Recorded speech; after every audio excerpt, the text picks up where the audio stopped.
Hello, dear listeners. Today's episode is on Samuel R. Delaney's 1976 novel, Trouble on Triton.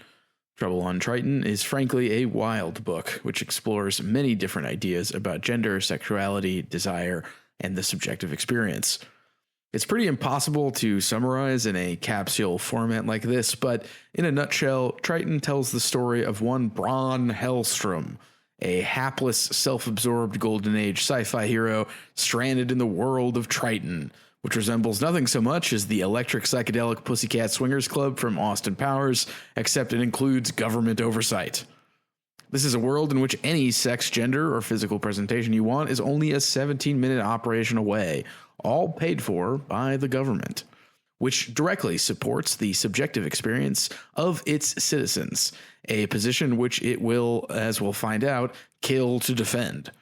Can Bron, with his outmoded views on sexuality and gender, find happiness in a world like this?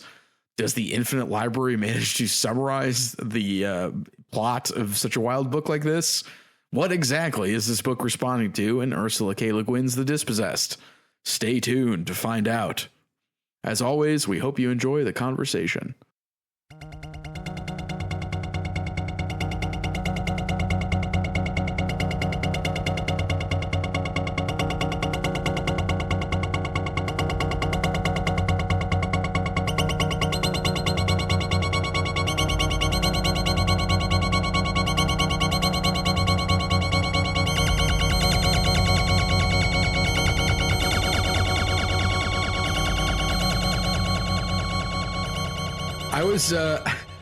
We don't have to include this, but I just saw a tweet by Max Lawton, and I feel like I've turned on him, which I don't know like how this happened. Like maybe it's just because I started reading Schadenfreude, and then at one point I just went, I'm not enjoying reading this, and I like put it down, and maybe that's the point, and I need to go back to it. But the tweet says, let me pull it up. The tweet says, and again, I think this is just kind of like good advertising in terms of just like, you know, driving up interest. But he has a picture of Schadenfreude, and he has a picture of the books he's working on, the beginnings, the Moresco Italian stuff that he's doing, Gertrude Stein, and then Sorokin's Roman. And he says, a lot of the most exciting fiction that comes after postmodernism, no, I won't call it postmodernism, uses Stein's conceptualism as a jumping off point. American POMO cells should not expect every sentence of these books to read like gas. They are after something else. And I know that's just standard like hyperbolizing, but that kind of pissed me off because it's just like, I'm sorry, I don't want to read conceptual paragraphs. Okay, like, and again, wow, Ben, are you a POMO cell? I know, even though I was at one point, but there's just something irritating about that, and it's even more irritating that like that Gertrude Stein edition is the one with the gas forward. So it's just like to say that like it shouldn't sound like gas, I feel like is irritating. And also it's just like, yeah, like one of the reasons I was irritated with Schadenfreude was just the sentences weren't pleasurable to read. I feel like it was a lot of just like weird like Beckett robot language, and I'm like, maybe I need to give it another go. But I just find that to be, I looked at that tweet and I just got really irritated for some reason. So. I mean, like my knee-jerk reaction to that, and big flashing disclaimer here, I have not read Schadenfreude. I have not even touched a copy of it thus far. I have not even been in its august presence that I know of. But like, it reminds me a lot of that stupid Brodernism article that we clowned on, back when it came out. And it feels like this thing again where it's like,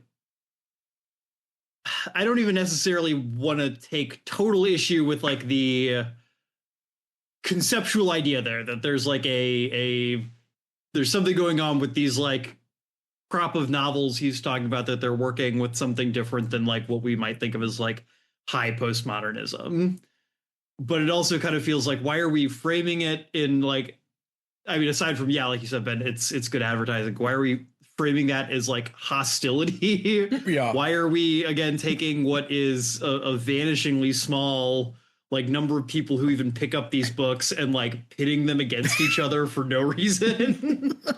Yeah, I guess it just drives engagement. Did you see that they made Elon Musk like made the X algorithm visible? And like the stuff that's coded by the algorithm is like a debate. Like a debate gets the most points on the algorithmic ladder, not anything else. So as long as you're having a debate, we were having a great debate, to quote Megalopolis. Like that's like the way people talk on X, at least, which I thought was interesting. But God, I hate so many things. Also, my art is full of hate. Also, I asked, so I don't know if I told you this story, and then we can actually talk about Triton. I met a very nice Italian man who was getting he had a PhD in American Lit, and he did his PhD on David Foster Wallace. And I said, "You hear about this Moresco guy?" And the Italian guy just went, "Nah, overrated." And this is like a guy that did his dissertation on David Foster Wallace, so I was like, maybe there's something to that. And like, he didn't even go into detail. He was just like, "Man, I just think it's overrated." So, but I think you meant he went, "Hey, it's overrated the boopy." Yeah, he said, "Wahoo!" Yeah. But yeah, I don't know. Just every so often you see that like that copy that's like, this is like if this book fucked this other book in the ass on drugs. I'm just like, I hate this kind of copy. Anyway, all right, that's out of my system now. I'm ready to podcast.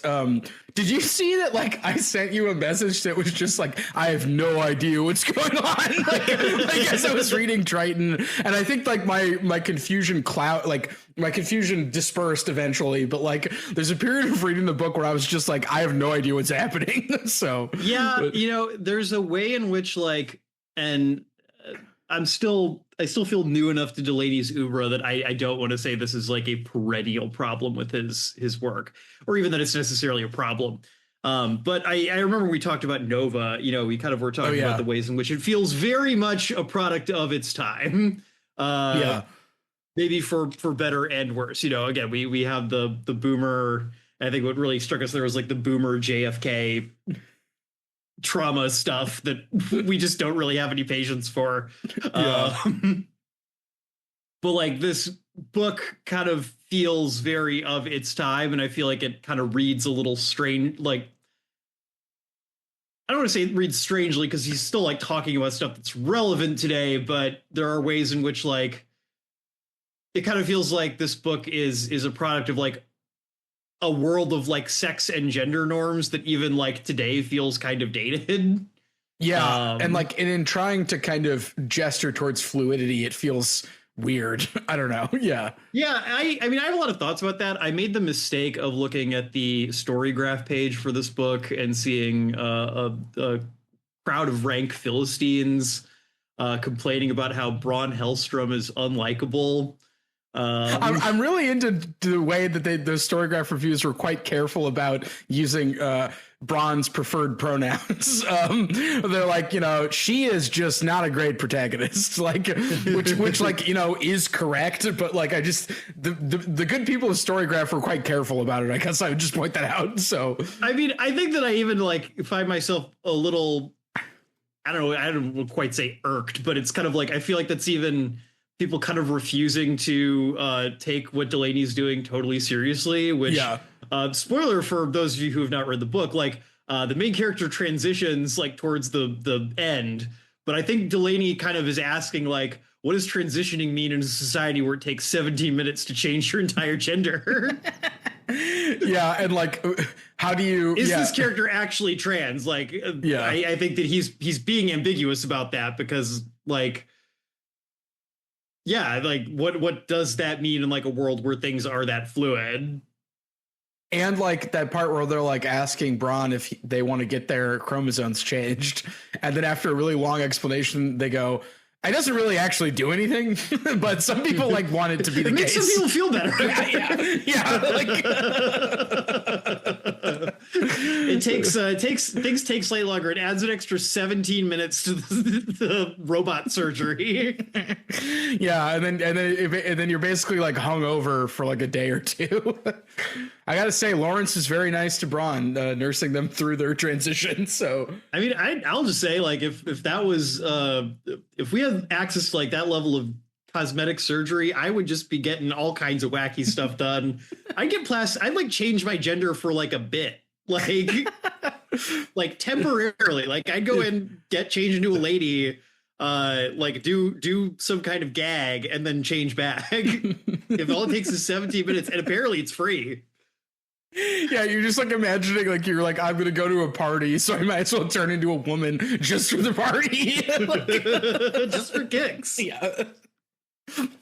Yeah, I was describing this book to a friend of the pod, Aiko, and she told me this sounds like Trump's delusional ravings, where it's just like the liberals, they're turning white ladies into black diplomats, and it's all paid for by the government. like. No, I mean, I think that that's absolutely true. I think that that is, again, maybe a little bit on purpose on Delaney's part.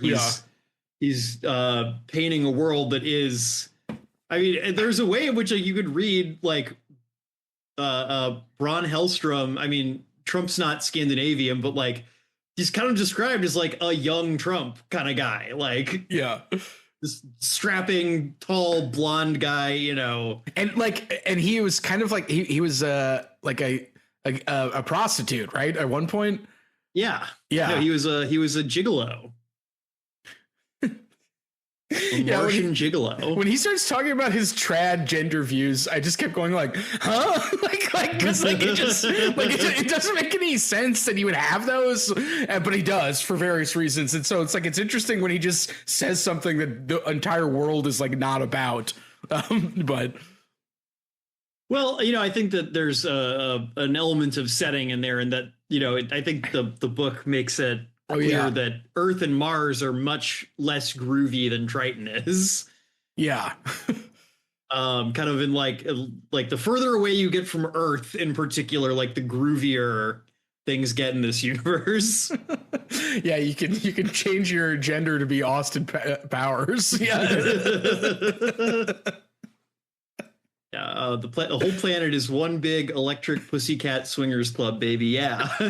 I mean, basically, right? Like, I maybe I'm wrong in assuming that. I feel like, you know, just they're doing the mojo walk down the street.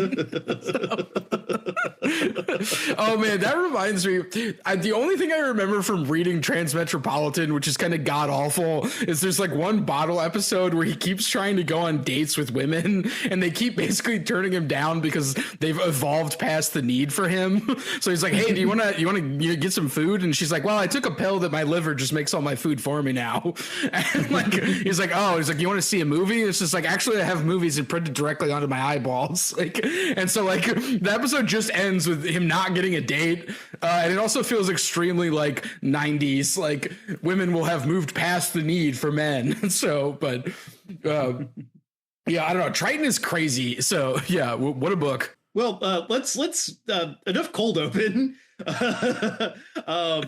Welcome back to the Infinite Library. I'm your groovy swinging co-host John, and I'm your groovy swinging micro theater, micro podcasting co-host Ben.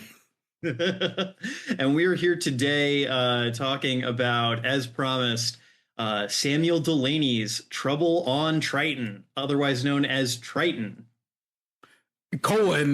An ambiguous heterotopia. Yes. What a title.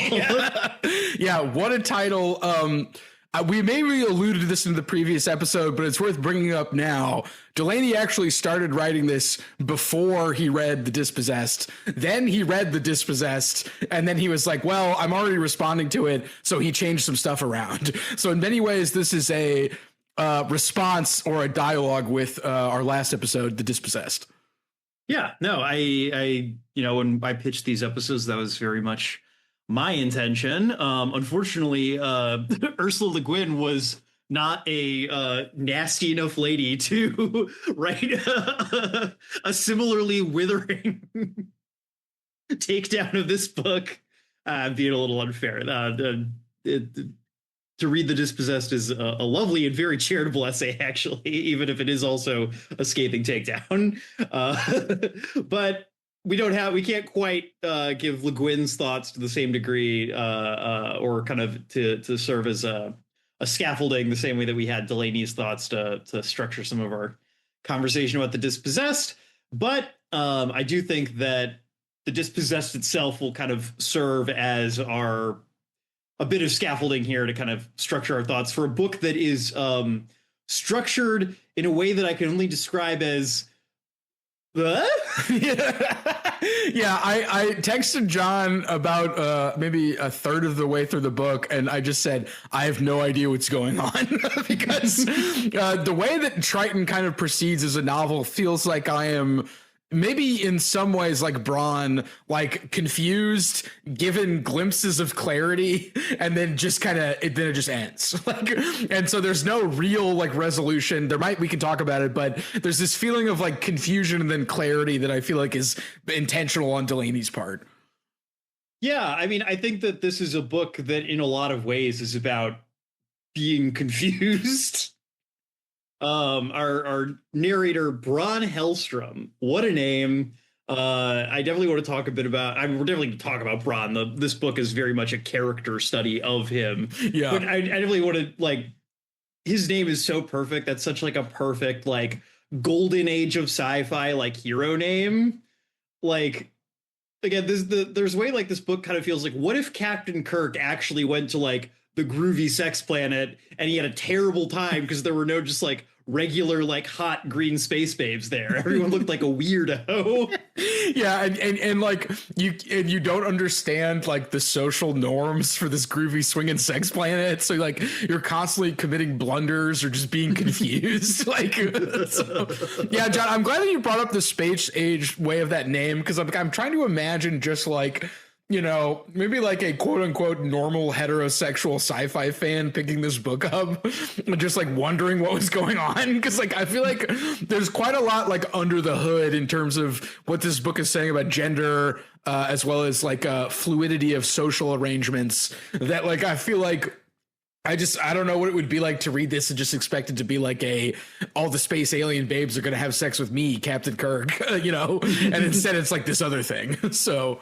Well, Ben, if you would like to know, I recommend logging into the story graph page for Trouble on Triton by Samuel R. Delaney and reading some of the lower starred reviews.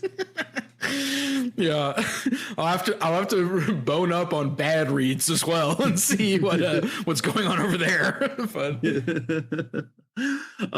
So Ben, I do just kind of want to ask you here at the outset, given that Delaney has kind of become one of my blurbos from my shows over the last year or so. What did you think of this book? So that's a good question. I feel like I alternated between feeling like excruciating secondhand embarrassment on behalf of Braun, confusion regarding what things were happening and why, which we can talk about, and then stunning moments of personal insight and clarity, as well as just like a kind of like what's the word? Like the way it ends, you're just like, oh, he didn't learn anything. I hope I can learn something. Like so I ended up kind of liking it, but I feel like the passage of being completely flummoxed to then like getting really into it is not something I think I've experienced in a while. So that was like kind of refreshing. And kind of amazingly in like a book that's not very long either. Yeah, yeah. Like this feels like a book that, for as kind of baffling as it feels at the outset, kind of followed by like, yeah, the kind of uptake you get, it feels like it should be longer. Especially since like all of the chapters have like an epigraph from like structuralist philosophy or something. Like, yeah, Wittgenstein. Yeah, Quine. Yeah. So, and you're like, whoa, boy. And then you start reading the chapter and you're like, oh, okay, I actually kind of know what's happening. But, yeah. Yeah, I was definitely kind of curious because, Ben, you have a bit of a background in mathematics. And I was wondering if maybe some of the stuff he was playing around with here in terms of like logic, metalogic, all that stuff was interesting or read as interesting to you. I mean, Yeah. And that was kind of the parts of the book where I was kind of like, yada, yada, yada, which I understand I'm probably missing some things there, but I was on a deadline. I mean, I had to like, I definitely looked up some Delaney interviews because I didn't scan some of it immediately. And I feel like my initial bewilderment with the book had to do with the introduction of Metalogics, which we'll talk about, as well as Vlet. The incredibly complicated and interesting board game that I also didn't know why it was there. So I didn't immediately go, oh, this is interesting. The Metalogic stuff has kind of stuck with me, though.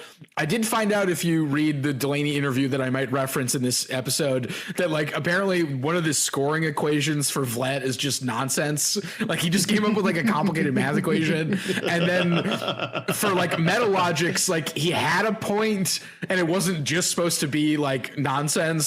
Although I feel like that section almost scans its parody at times. So I don't know. Apparently he says he has a point with the Metalogic stuff and it wasn't just like, here's the thing that nobody understands what's going on. So I mean, I definitely have like some ideas of what I think he's trying to do there. I think maybe we'll get to that as we get to it. I kind of want to make sure we're not like meandering too much and we're kind of hitting some beats instead of just floating around here.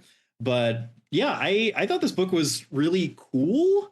I found myself again kind of thinking about like, okay, it didn't quite feel, I mean, I wasn't really expecting this, but like it doesn't feel like a straight up like, oh, he read The Dispossessed and like this is like his version. Exactly. Like yeah. It's structured totally differently. It like does not start from like a similar place outside of just like you are on like a quote unquote like alien world that is still populated by humans. Right. Yeah. And you're kind of thrust into this new world and you're learning about it as you're following this plot line. But I liked this a lot better than The Dispossessed. And maybe that's just because like it scratched some particular like itches that I really enjoy in science fiction. Maybe it's because I just like am finding myself really vibing with Delaney as an author over the last like year or two. I really like the way he writes just like on a sentence by sentence level. But I really enjoyed this book. I definitely agree with you, Ben. I felt pretty lost for like those first 3 chapters or so. But then like once I crossed like a certain line, I was just flying through it. Yeah. And I found myself just like totally gripped. Yeah, and I feel like the only time I was picking up on a direct Dispossessed thing was the date scene where they go on that date in Mongolia. and that also was, I think, when my secondhand embarrassment was, I might have been like secondhand sweating just reading Braun during that date. But we'll get into it. And I agree that I feel like it's doing a lot of more interesting things. Not more interesting, but like it's not just a direct response to the Dispossessed. It feels like he's got his own priorities with this book. So no, absolutely. I think, you know, when I agree, like I don't necessarily think the ideas here are more interesting than like what Le Guin is trying to say in The Dispossessed. I definitely think that the ideas within are presented in a way that, at least personally, I found more artistically compelling. Yeah. As far as like a novel of ideas goes, I've definitely found this more fun to read. Yeah, and I think a lot of it has to do with Delaney, when he's talked about that into Dispossessed, like foregrounding issues and talking about how sci-fi works a lot with foreground versus background. And I feel like, for instance, like the war that Triton is going on, like it's one of those things that is always in the background and then suddenly comes to the fore in a way that I think is quite interesting and a little bit more like you can tell that's his priorities with how he thinks sci-fi works. So. And I think like it feels more impactful than a lot of the conflict in The Dispossessed did, because The Dispossessed, I think, could feel so zoomed out. And, you know, even the character we're with is so kind of out of touch with like any part of the world that like when things happened, it didn't always feel real. Whereas like when we find out at a certain point in this book that like 75% of the Earth's population has been eliminated overnight, like a chapter after we've just been on Earth, Yeah. like following some kind of like quirky like rom-com like type hijinks. Like it is kind of more of a gut punch in this book, despite kind of the absurdity. Yeah, and like the way it's delivered too is like how it'd actually be, where it's just like, oh, didn't you hear? Like it's like we're at war and Earth basically is blown up. So, but yeah, they say we haven't gotten any. They haven't heard any word from Earth, so we're taking that as a sign of victory. Anyone who could have responded to us is dead. Yeah, and then like later they're like, "Oh, did you hear? There's like, did you see the documentary about cannibalism in the Americas?" like just ellipsis. Well, reader, we'll get to that, or listener rather, we'll get to that. You might be wondering, what are they talking about? Well, just as the characters are sort of not aware of the war that's going on, it sort of happens similarly in the book. So. Yeah. I guess like just to kind of get us started here, we probably should give a little bit of a plot synopsis. So as you can probably tell from the title of the book, Trouble on Triton primarily takes place on the locale of Triton. That is the moon of Neptune. Yeah. Which in this world has been the site of a sort of human colonization of the solar system has proceeded like this far out. And as I kind of referenced earlier, human society has kind of evolved in very different directions based on kind of where you are. What we see of Earth seems like it's kind of a weird, like preserved in amber version of like modernity in a way. Yeah. They still use money, which is very odd for the civilization Delany portrays. Mars is a little bit like less glued down, but still seems to have like a lot of very strict social norms, particularly around like sex and gender. And then when you get way far out into kind of the outer part of the solar system, to places like Triton, it seems like there's a lot of kind of smaller colonies around moons of the various gas giants out there. Yeah. Triton is portrayed as like I'm going to say like libertarian. I was going to say utopia, but that's not quite the right word. But it's a libertarian society, and I mean that in like the broadest sense possible. It is not like American libertarian, like this is not like a capitalist type of libertarianism necessarily.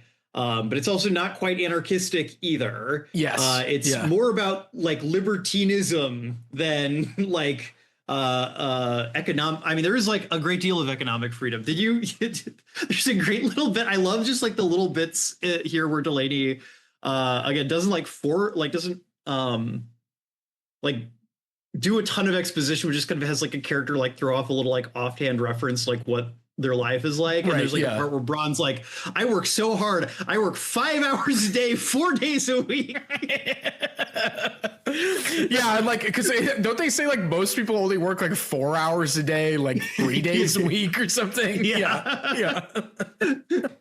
And he's and instead of getting laid off, you just get to take like 2 weeks of vacation until the economy gets a little better. We should say that like, well, as they say multiple times in the book, individual subjectivity is absolutely inviolable.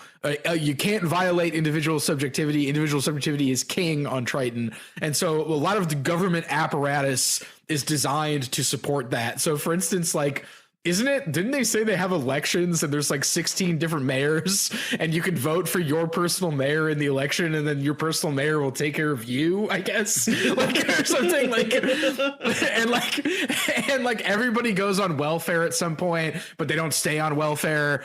You can get like, there's universal basic income, right? I think, or like food. You can live in any living arrangement you want. Yeah, just basically the structure of the government is there for your subjectivity. Yeah.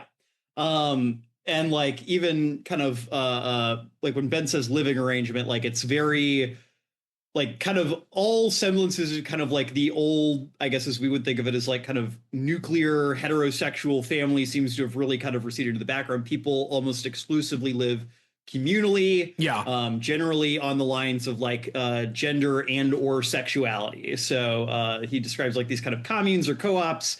You can live in like a gay men's co-op or a straight men's co-op or gay women's co-op or a men's co-op of indeterminate sexuality, which appears to be a polite way of saying like neurotics. Yeah. But yeah, children seem to be raised like communally. There's again kind of an offhand reference where somebody says like, yeah, the modern science of child rearing says that a child should have at least 5 like adult contacts in their life, and that means like 5 like diaper changing, loving adult contacts, and it's like, oh, huh, okay. Well, I mean, it takes a village, John, as the saying goes. Exactly. And yeah, so in some ways, like it is a society that is incredibly materially abundant. People are still working, but it seems like a lot of people are working more or less like kind of phony baloney jobs, just kind of to like have something to do. Yeah, because or like you're like one of the characters we'll meet, the Spike is her name, and she's like a micro theater organizer. And so she puts on micro theater performances that are paid for via government grants. So yeah. And we spend most of this book following, as far as we can tell, the one man in the universe who is not groovy enough to think that this all sounds pretty great. Yeah, the one square in a planet of groovy people. So yeah. I guess we also forgot to mention like the most important thing. All this libertinism does extend to the realms of gender and sexuality. Right. People are getting real freaky on Triton in ways that the mind can only begin to comprehend. Yeah, so you can at any point you can get your sexual orientation changed, you can get your gender changed, you can even get, I think, like your physical makeup changed, and it only takes like 17 minutes. Yeah, like they even mentioned again that bit about the child rearing is also like, and like there should be at least like as many sexes as possible should be involved in rearing the child, implying there are now more than 2 sexes in this universe. We don't learn anything about those ones, but honestly, I feel like the book would have just gotten even huger if he just like was like trying to include everything in terms of just like what is permissible on Triton. Well, I think, Ben, you hit on something really interesting there, and I think I want to do like a brief aside before we kind of talk a bit about Bronn, and some of the plot more broadly. And I want to like really highlight the way I think Delaney does world building here, because I think it's really good. Like I said, a lot of the world building done in this book is not done in like a like zoomed out third person like lecture style. It is almost all given by implication or by like offhanded comments and dialogue. Right. Yeah. There are like a couple sections where like a character will give kind of a monologue that maybe covers something in like the world building. Well, but it's almost always in the context of like they're an authority figure, like explaining something to Bronn. Yeah, or they're like debating the merits of their various systems with other people who don't live there. So that's kind of what you would do if you were just like, oh yeah, this is how I do it on Triton, but you guys do it this way on Earth, which is weird, so. Yeah. And I really like that. I like that Delaney, like you said, doesn't get bogged down in trying to exhaustively describe every aspect of what's going on here to us. He really leaves a lot of room for the imagination to kind of run wild, even while he's giving, I think another thing that he does really, really strongly in this book, and what I'm learning, I've been reading some of his essays on writing. He's a big believer in grounding your reader physically in the world you're trying to create through really distinct and powerful descriptive imagery. Yeah. So we're getting a lot of descriptions of like what people look like physically, what clothes they're wearing, what kind of jewelry they're wearing, what kind of cosmetic modifications have they had done to themselves, both kind of as a way to, ground us in what this world looks and feels like, but also as a way to kind of describe, you know, the characters themselves to us. Yeah, and like that's one of the best places I feel like in terms of like if you don't know what's going on, you can just read the description. So like a lot of the times when I was like, I don't really know why this is happening, usually the description was just so good enough. Like at one point, two characters were playing this incredibly complicated board game named Vlet.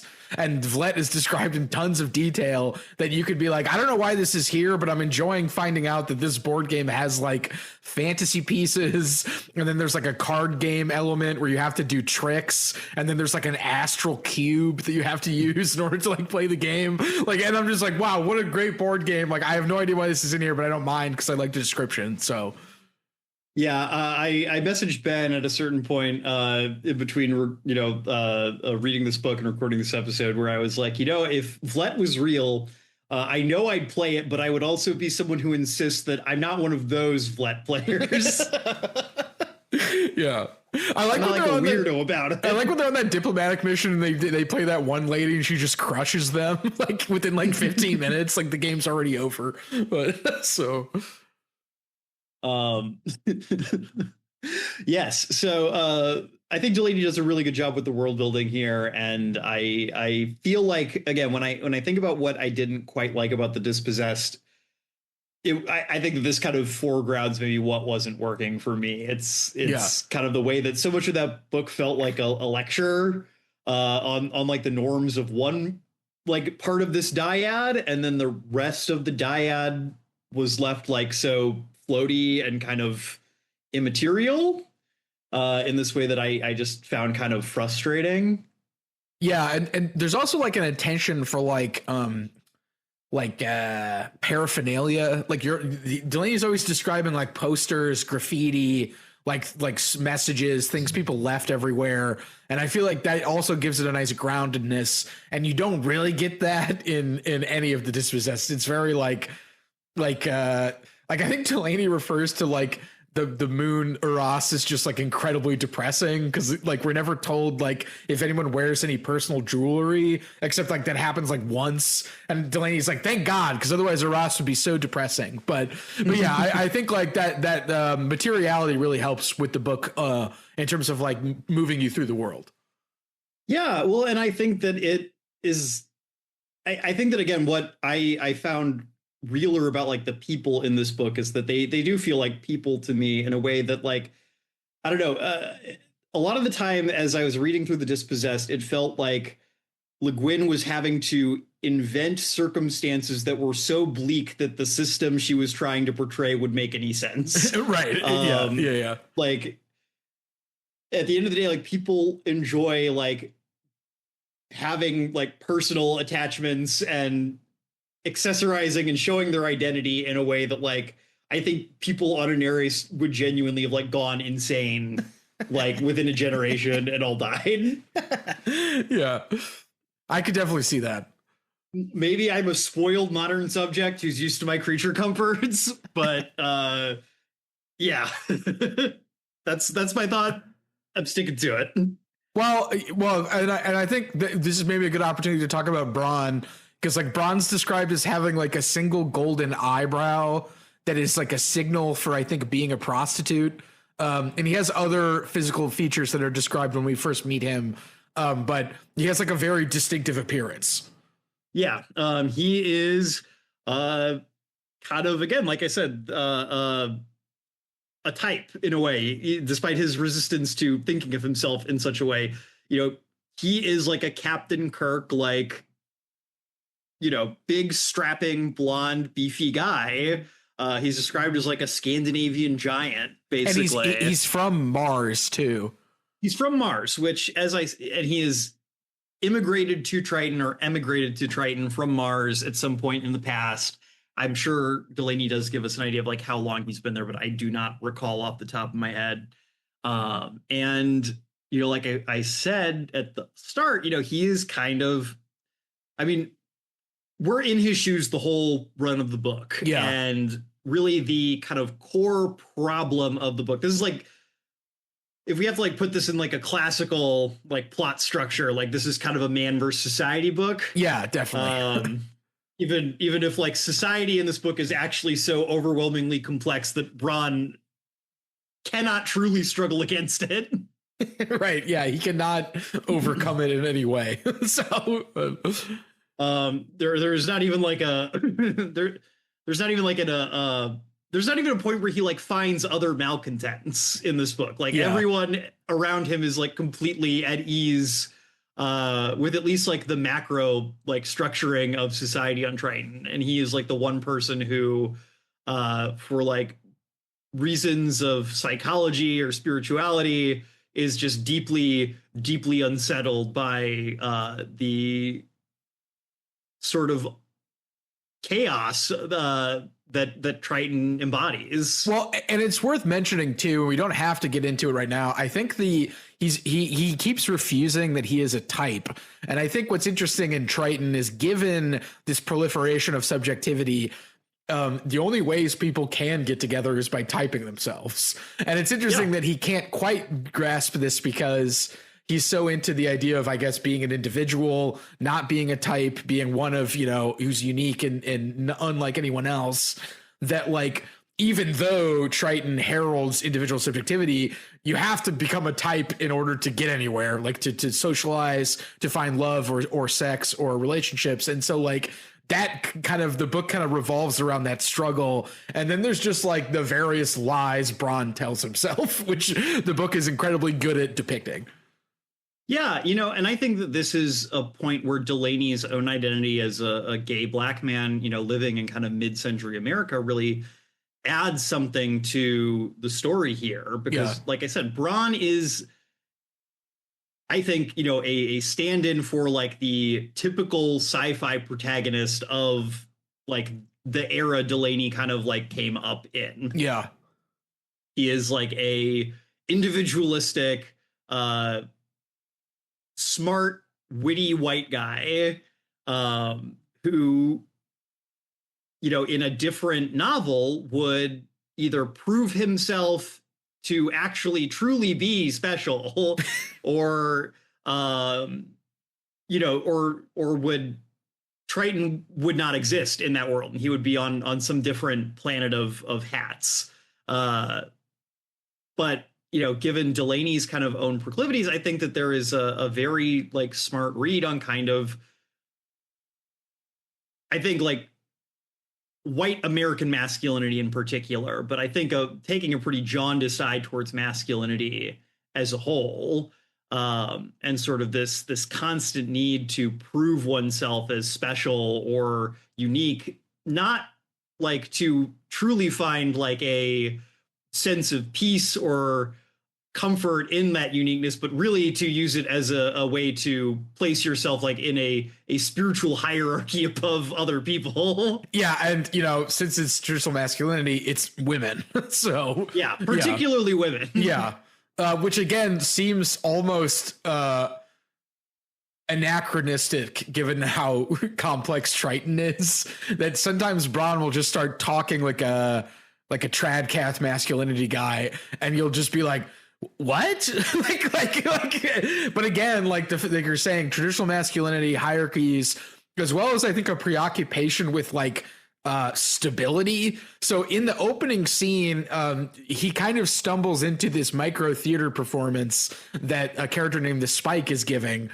And throughout that performance, once he realizes that it was a performance, he has this sort of creeping paranoia and doubt that like the things that he experienced during the micro performance weren't real because it was fake. And as the Spike says at one point, all of everyday life is micro theatrical. And the fact that Bronn is like confused at this instance of like, oh, why did I feel moved by this even though it was fake? What's going on here? Did they set this all up? Is it all about me? Like, you can just see this sort of like narcissistic spiral happening. And even then the book doesn't get quite into it because it's just in the opening scene. But I feel like there's a preoccupation with like either being afraid of fluidity or afraid of like artifice or like performance, and being really obsessed with like essence, and like, this is the kind of person I am, like, this is better than this, like, this is happening. And Delaney never spells it out that way, but I feel like that's how I came to grips with some of the things you were saying about like the way he approaches gender, Braun does, and the way Delaney kind of like satirizes this kind of viewpoint. So in the introduction to the edition I read by Kathy Acker, she points out that Braun is a character who is not in touch with his own desire. And in fact, kind of the book can be read as sort of an Orphic descent, where he has to actually like come to confront his own desire. What that desire is, we'll get into it, because I think that Delaney doesn't quite.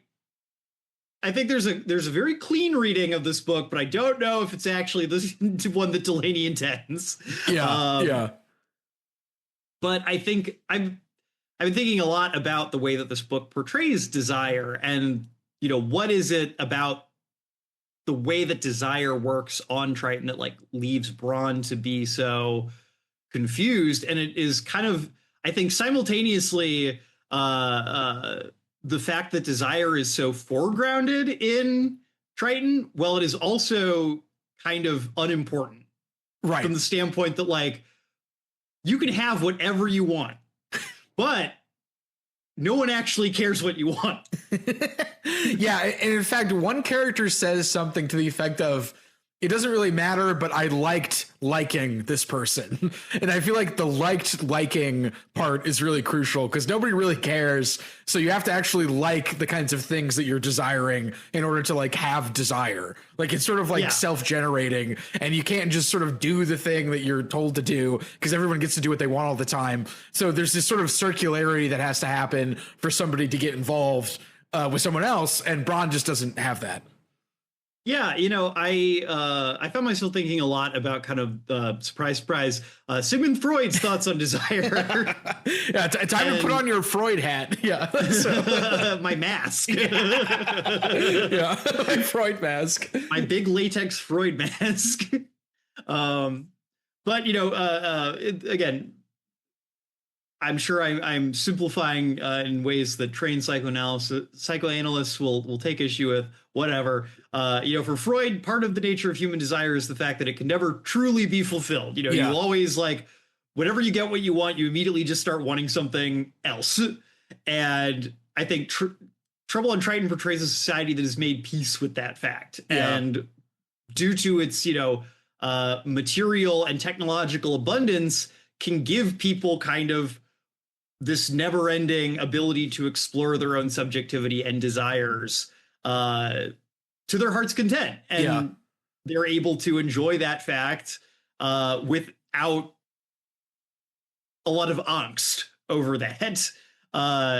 Living in the 21st century as we do, I think that's actually something that, like, as a society, we struggle with a lot. The idea that, and I think that is what Braun is kind of, the struggle Braun is going through is the fact that, he is a romantic.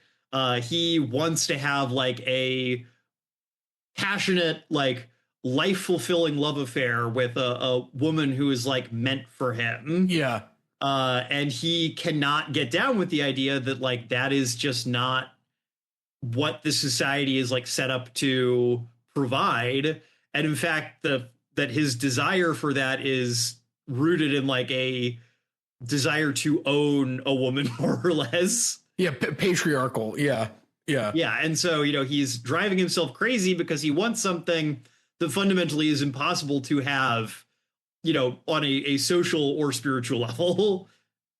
Yeah. And like, it's interesting because like other characters will try to type Braun and he always refuses it because he's like, no, I'm an individual. And then when he gets with Spike, he was always just like complaining about himself. Like, there's that bit where they go on a date, right? I think like maybe after they have sex. It's interesting that they have sex first. And then they like go on this date. This is, by the way, after the theatrical performance, the micro theatrical performance that Braun like stumbles into. And like, he's just like talking about himself the whole time. And I'm like, dude, this is like, you're blowing it. Like, but he's always like talking about his own feelings and his own stuff. And he's not really like engaging with the other person, which is something that happens frequently with Braun throughout this book. So yeah. Well, you know, again, it's a thing that I feel like you see a lot when you read about even like contemporary dating discourse. And that's the fact that, you know, there are a lot of people who they don't really want to be in a relationship with another person. They want like a therapist they can have sex with. And Right. that's very much what Braun is looking for. And probably could have, but he doesn't want it to be on the level of like, oh, this is someone I pay to give me therapy and have sex with me, which I'm guessing exists somewhere on Triton. Yeah, John, if you can think of it, it does exist on Triton. So, yeah. But you know, again, he is not comfortable with the fact that everything is voluntary, you know, that he has to bring something to the table in a relationship. He does not, you know, he wants to be so special that this woman, the Spike he falls in love with, is willing to like give everything up for him and to listen to him complain about himself without him really giving anything in return. You know, I think that it's interesting the way his kind of work life is portrayed, in that, you know, I feel like he's set up to be like something of maybe not a genius, but he's clearly like competent at this like weird, more or less like coding job he has. Yeah, Metalogics. Can we talk about that now, or? Yeah, let's do it. So as far as I can understand his job, so he's quite good at metalogics, and it's like the logic of logical systems. And it took me a while. I had to read a couple of Delaney interviews to get a feel for it, or actually it was just one. We'll mention it in the show comments, but basically Delaney says the premise of metalogics is that if somebody came in, like you were in a room and you didn't know what the other room is, and somebody came into the room holding like a volleyball, like you could assume that the other room is probably like some sort of maybe volleyball court or basketball court. But metalogics is the logical study by which you could then scientifically predict what's actually in that other room, as opposed to just like guessing. Like metalogics has systematized this, so like Braun will be paid to like solve kind of like coding problems involving like predicting various variables for some such like other company. By the way, that bit where that like that sculpture gets lit on fire by protesters was incredibly funny. I don't know if you remember that part, John. It happens at the end of the book, and it almost felt like Delaney was like, "I'm not going to tell you what this book is about," because like when they keep asking the architect for this metalogical problem, like, "What does this statue mean?" The architect like refuses to give an explanation, and then it gets like blown up by like activists. Anyway, like it's an incredibly funny scene that happens very near the end of the book, and I interpret it as Delaney saying, "I will not explicitly tell you what I've been doing here. You're gonna have to figure this out." Anyway, but metalogics also, I think, gets Braun into trouble because I think he ends up like abstract philosophizing about stuff instead of, again, like just talking to the person in front of him. So again, it's like this incredibly complex logical system that Delaney gives a lot of space to in ways that were initially perplexing, but I think kind of has to do with like the amount of work that's, you know, done on Triton and how it might impact your job, even if you're on Triton. So, or impact your life rather. Yeah. And I think that there's, again, kind of a layer there where it's sort of this way in which Braun, again, thinks that he's smarter than everyone else because he's good at this. And he thinks that it's some, you know, he can take this kind of upper level intellectual pursuit and he can apply it to human interaction in a way that, you know, can let him like, again, he thinks he's some kind of like mastermind or that he's some kind of like social operator because he's good at this particular computer task. This feels a little familiar, huh? It's quite on the nose. Yeah. And then he's frustrated when human beings do not, you know, behave in kind of ways that he finds predictable. There's a bit later in the book where, you know, he is dealing with the Spike who, you know, he has decided is the object of his affection, you know, the love of his life, the only person he has ever truly loved. He repeats over and over again. And she reveals that she is currently dating a man named Fred, who is a filthy, mutated religious fanatic, part of a school called like the Sect of the Unwashed Beast. Yeah. And Braun's like, what the fuck? You told me I was exactly your type. And she's like, yes, but I still don't like you. Yeah, dude, I don't understand what the whole unwashed beast stuff was about. I don't know if you had a read on that, John. Like they like it's like a cult or something, and they like I don't even know. Well, I think that again, it's I don't know if there's necessarily like a direct theme to it, but I think that Delaney is again kind of portraying the fact that there are a number of ways on Triton that you can kind of deal with the fact that society is so like free and so expansive. And one of the things you can do is you can become religious. Yeah. You know, it becomes a way you can make sense of like, you know, you can kind of shut off a little bit of the world and you just kind of focus on like an understandable chunk of it is by, you know, becoming a religious of some type. So it seems like Triton has kind of a variety of esoteric sects that operate on it. And they're constantly like, schisming and collapsing and reforming as people just kind of do whatever they want. Well, it wasn't like Braun. I think that this is I'm remembering now that I feel like Braun was part of one where like you had to like mumble syllables to yourself to like sort of like achieve a sort of sense of peace, and then that didn't work for Braun because again Braun can't make anything work, but.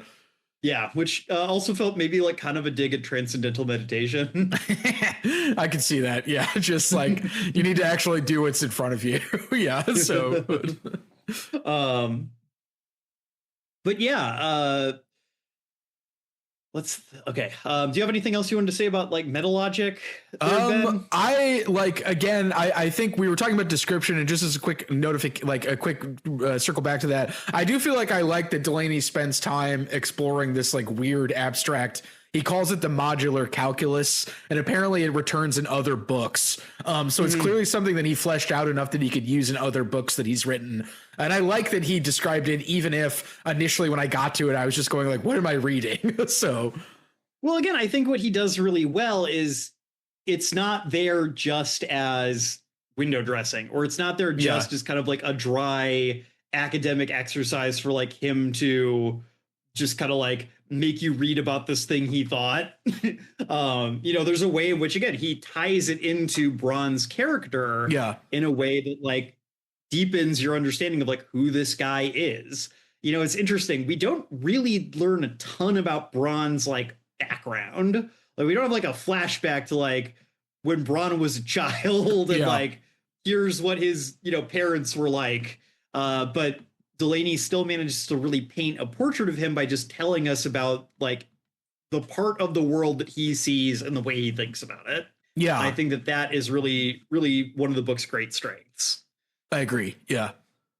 I guess actually I do want to say one more thing about Braun before we maybe keep moving on. I mean, we're going to keep talking about Braun. That's kind of most of what there is to talk about in a way. But, you know, listener, you might have noticed Braun sounds like the dreaded unlikable protagonist. Da, da, da. Yeah. And I found that genuinely refreshing. I genuinely have found myself like really baffled by the turn that I see a lot in genre lit spaces in particular towards like needing a protagonist to be likable or like somebody you can identify with. They need to be somebody's Blorbo. Somebody needs to say my Blorbo, and they don't say my Blorbo about unlikable protagonists. They say get this Blorbo away from me, as opposed to saying my Blorbo. So, but yeah, I agree that I feel like there's too much in terms of just like a needing to please, and it's better to just present somebody as authentically as you can. So. Well, even beyond that, you know, again, when I looked at the story graph page, you know, I just kept people being like, Braun is so unlikable. I can't empathize with him. I didn't like being in this person's head.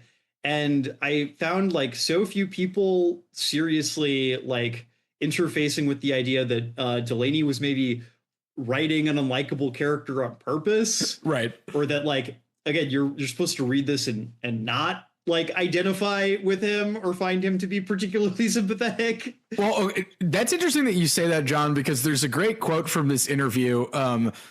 So Delaney says, as in Triton, in Dahlgren, you're not supposed to identify. There, too, you're supposed to look at the protagonist from the outside. It's amazing, of course, how many such books backfire. Flaubert thought Emma was pretty immoral fool and wrote Madame Bovary to expose her. And Tolstoy did not want his readers to identify with Natasha or Anna. He felt that they were charming but fundamentally immoral women who destroyed by the people around them until they destroyed or all but destroyed themselves. Once his books were published, he was horrified when people were taken in by the charm and fell in love with his leading ladies. Well, a few people, both men and women, incidentally, have come up to me and concided, Braun Helston, c'est moi. And then it just says shrugs. Like, yeah, I mean, I obviously cannot like psychoanalyze anyone who is saying on Storyground that they found Braun Hellstrom unlikable, but I do wonder if there is an element of being forced to confront things about yourself you don't like. And that led to me, I think, getting what the book was doing, as I said in the opening. So yeah, I mean, I do think that there is something here in terms of the fact that Delaney takes a type of character who I think in a different book would feel even more unpleasant. Yeah. You know, in a book that, you know, was not written by a gay black guy from, you know, the 70s, but was instead written by like a white guy who, with an axe to grind, Braun would feel a lot less not likable.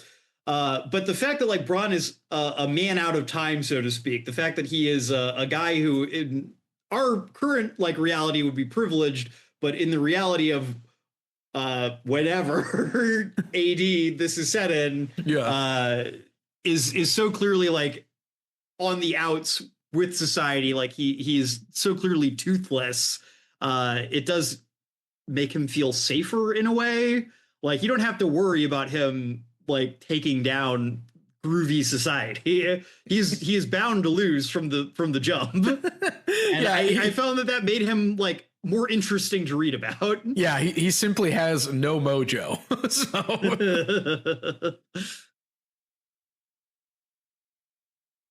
I never found myself liking him, but I definitely like found myself occasionally thinking like, yeah, it would suck to be this type of person and live in a society that is completely not amenable to you. Well, and there's a lot of just like his like lying to himself and like the way that he misremembers things, and then like in like the penultimate scene we'll get to later, the way that he says like literally the opposite of everything that happened to him. like and it's just like some of that was like, okay, I've done this before. Like it's very hard to confront the lies that you tell yourself. And I think Braun is like barely, I don't think he maybe even does it.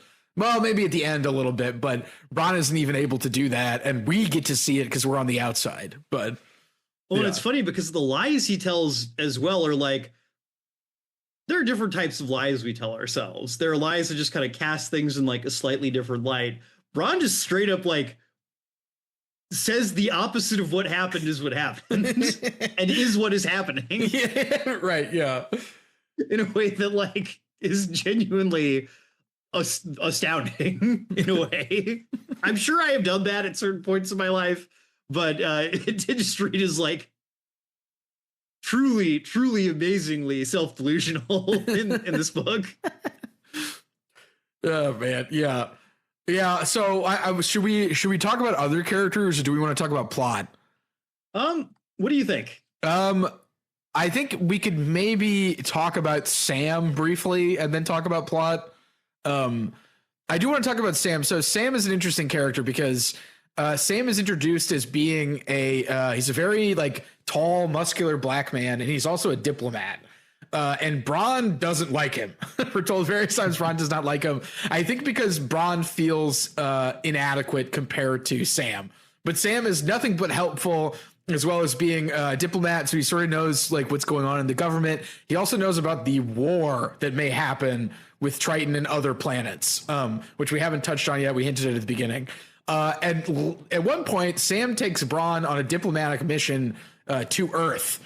And Sam tells Braun that Sam used to be a white blonde lady, and then that all of the white blonde ladies were into huge muscular black men. And that might have been part of the reason why Sam became a huge muscular black man. This is also where the book begins to approach this like weird, again, Triton, incredibly groovy, maybe too groovy, but and like Bron is like extremely confused by this. And he doesn't really know what to think of it. And I think it ends up like percolating into his subconscious as an influence is what he does later, which we'll get to. But it's an interesting moment because I think Sam is trying to open up to Bron, and Bron, since he's Bron, he can't really deal with it. And I think his character is an interesting foil, and we're meant to kind of think about the ways Bron can't be like Sam or can. So, yeah, no, I mean, I think that Sam is, a fascinating character. Like, I cannot think of another example of a transracial transsexual in maybe all of human literature, let alone one who's portrayed with like complete like self-serious dignity throughout the entire book. Yeah, this is just who the character is. So again, I think it does help that Delany is maybe one of the few people with like the writing in science fiction with like the cred to write that character and not have it come across like a completely like offensive like minstrel show or like thing. Or like Republican stereotype about what liberals do. Like exactly. But he is fascinating, and he has like a harem of wives because he turned into a big, strong, muscly black guy to attract buxom blonde ladies.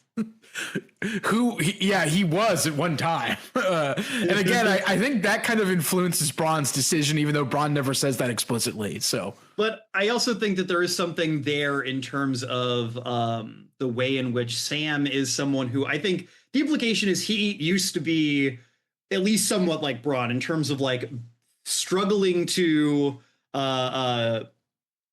sort of make peace with like the nature of desire in this world. He desired like at some level like people who looked like himself for some reason. I don't think Delaney gives us enough to like speculate on like why this particular buxom blonde lady was into other buxom blonde ladies versus big, strong, muscly black guys.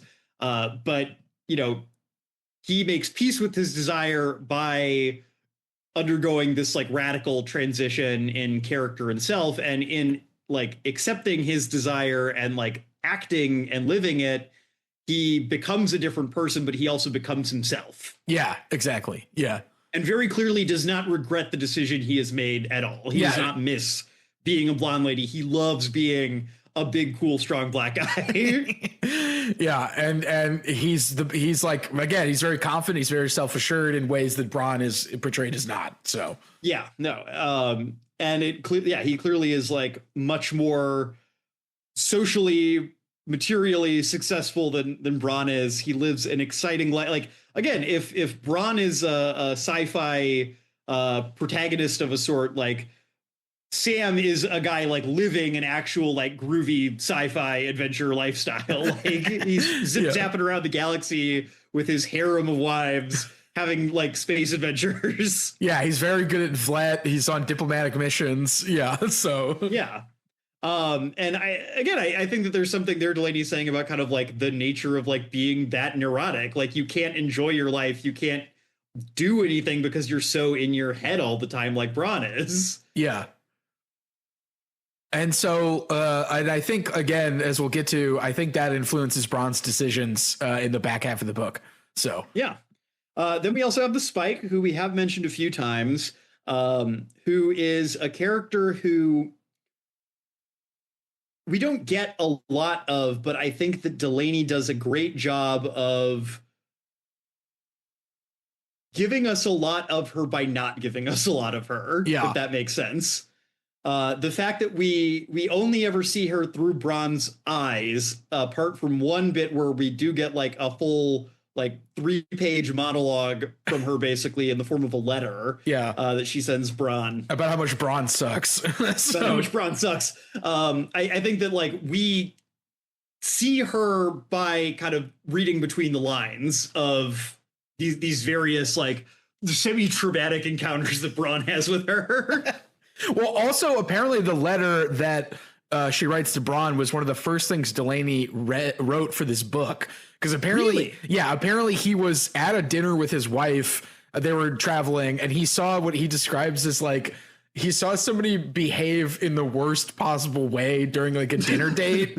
And he was like so on, I guess, the woman's side that he wrote a letter from her perspective addressing the guy. And that was like the first part of the book. So that's amazing. Yeah. And I don't know if it was the same letter, but like that like was the impetus. And then he said something like, I had some ideas for the world I wanted to do, and the two like just started happening at the same time, like in terms of like the heterotopic world we've been talking about, and then just one guy who's not getting it. So yeah, no, the letter is genuinely like one of the best parts of the book. Yeah. It's hilarious. It's incredibly cutting. There is definitely I challenge anyone to read that letter and not at least think, oh man, I've done something like that at least once in my life. I also like that she's like dictating the letter so that like she's spelling out the punctuation, and then like somebody walks in and it like picks up them talking. Like it felt like a very like modern depiction of like communication, like modern as in like now as opposed to 76. So yeah, we still haven't quite figured out speech to text, even while sex change takes 17 minutes. Yeah, exactly. Like we don't I mean, they didn't have 5G video, I guess. So I always love reading old sci-fi. I feel like I've talked about this in the show before, but just the way in which like no one can really predict like the way technology is going to go. Like the fact that this basically gets like faxed to Bronn. Yeah, it gets faxed to him like twice, right? Like but like on physical paper. Yeah. Like it's not there. The lady did not see email coming. Right. Yeah. But again, you get a 17-minute sex change. So, and that's not a criticism. That's something I love about just the nature of science fiction. Yeah. Some things they don't know. So no one can know. But yeah, the Spike, she is like Ben has mentioned, she does micro theatrics, which is a term that Delaney just kind of like throws in there. I don't know if we ever get exactly like a precise. Well, so listener, I was pointing at John. So they actually reference like a real playwright, a real like theatrical performer, and like he doesn't say he does micro theatrics, but like the theatrical performances are like small everyday gestures. So I think it was sort of like a name for like what an actual American playwright was doing. I don't remember his name, but there's a reference to like, oh, we're doing all of this guy's performances, and that's like kind of what he does. So yeah, I mean, it seems like it's also it's kind of a some part of it is like street performance. Some part of it is like I don't want to say like flash mob stuff exactly, but it's like, oh, like things happen, like doing theatrical stuff like in real life, more or less, like without there's reference to like macro theatrics is like what we think of as the theater, where you're in like a theater and you have a play or an opera. And at some point the Spike is like, what is macro theatrics but a bunch of micro theatrical pieces stuck together? And I will only do those. So but she is kind of considered to be like an up and coming like voice in this like artistic medium. She's clearly like incredibly successful, very smart, and Bronn develops like a form of sexual obsession with her. Yeah. It reminded me a lot of all things like Scott Pilgrim versus the World. I can see that. In terms of like, oh, this is like Ramona Flowers. Like she's the person who is like much more interesting and has like, in some ways like a lot more going for her than Scott. But Scott really likes her. he can play bass. But again, I think that there's something there in terms of like Braun, I think, falls for her because she is like a very clearly like a genius in some way. Yeah. And so I think that there's an element in his head where he's like, if I can get her to fall in love with me, that means I'm better than her. And that means I'm a genius. I would also even tie it to the initial, like, realizing that he was in a performance, because to me, if he doesn't fall in love with her, then he has to recognize that he was like tricked or like moved, and instead he's portraying it as like she was the one. Like, I knew she was the one, that like it's a way of like not dealing with this like the fact that maybe what I experienced was, it was interesting, but it was also artifice. No, it has to be like real. So yeah, but no, he can't just like have that have been a thing. He can't just like have a moment of like emotion and like move on from it. He has to like become fixated on it. Yeah, and then like possess her. And so he goes on that awful like second date, we might say, after they have sex, where he just talks about himself the whole time, and they're wearing like weird outfits, which I thought was interesting. Like, he's wearing like this like black like headdress mask thing, and she's wearing like a white version, and like they have an awful first date, and then I can't remember if she tries to ghost him or not, and then but he goes on that diplomatic mission with Sam, and then they run into each other in Mongolia, which we can talk about that later. He ends up on Earth with Sam for the diplomatic mission, and then he runs into her in Mongolia because they're giving a performance on Mongolia, and then they go on a truly awful date, which we can talk about now or save for later. But potentially one of the worst dates ever portrayed in the history of human literature. I was that was excruciating. like, and I don't know like if it says something about me that I was that like upset by it, but it's just like so many missed cues, so many like things involving like not knowing how to tip. I love that Braun goes like, yeah, I know how to tip, and then he's just throwing money everywhere. like he's just throwing like hundreds of dollars in all directions, and like I think that's directly addressing Delaney's problem with the Dispossessed, where it's like Shevik doesn't know how to use money, and then they're just like, yeah, Braun doesn't know what money is, so he's tipping like everyone $1 million. Like, so it's so fucking funny. Like, I love because like somebody's like, you do understand like how tipping works, correct? Like, so like I think it's Sam. Yeah, like, Sam. You do know how to like do this, right? And he's like, yeah, don't. Yeah,